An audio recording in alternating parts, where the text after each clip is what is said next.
one of our mashayikh pointed out that, people will readily admit their ignorance to fiqh questions if you pose a difficult fiqh question to them. And yet at the same time, they think that they know who's an innovator and who's off the straight path and this sort of thing, right? What's responsible for this sort of phenomenon? And one of those things in my reflection, when I reflect on it, is the sort of impetus or the temptation to make the truth into an identity. And this is something that is one of, if not the cardinal sin of Bani Israel. We've talked about it multiple times now, where Bani Israel, in order to kind of make things easy on themselves, they wanted to convert the agreement that they had with Allah, which required constant renewal, right? They wanted to convert that into an identity. They wanted to be saved because of who they were rather than what they did. So this is a paradigm. Allah subhanahu wa ta'ala introduces it in the Quran and puts it right at the front so that it's a paradigm that we as believers take seriously and watch out for. But this is one of the ways in which we fall into it, by turning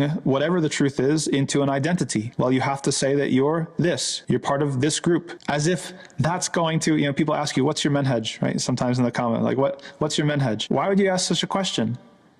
I can tell you what you want to hear, and it doesn't have anything maybe to do with the reality, right? Is the truth in what we call ourselves, or is the truth in what we do, right? The truth is in what we do. And so we need to, it's so tempting and it's so slippery to get into the antagonistic identity mentality. Well, this group, we're going to label it this, and this is the right group, right? And every other group is astray. Every other group, they're innovators, right? Do you think that the name that you made up or the definition that you came up with is going to be something that's recognized by Allah subhanahu wa ta'ala, right? Maybe, maybe not, right? You might live your whole life thinking that you're part of the right group, and then you get to the day of judgment, Allah subhanahu wa ta'ala tells you, actually, you're wrong. Actually, you were part of one of the right groups. It doesn't matter what you said about yourself, what you claimed. Anybody can claim anything. I can claim I follow the Salaf. I can claim I follow the Sunnah. I can claim I'm Ahl Sunnah wal Jama'ah. It doesn't matter. I can claim whatever I want. What's the substance? What's the reality of what I do, of what I teach, of what I learn, right? Allah subhanahu wa ta'ala, He's not fooled by our labels. He's not fooled by our identity politics, right? He knows the reality. And Muslims would do themselves well. They would do themselves a service if we stopped worrying about all the labels and the identity politics within the ummah, and we just focused on developing the substance of our submission, the substance of our obedience, and the substance of our relationship with Allah subhanahu wa ta'ala.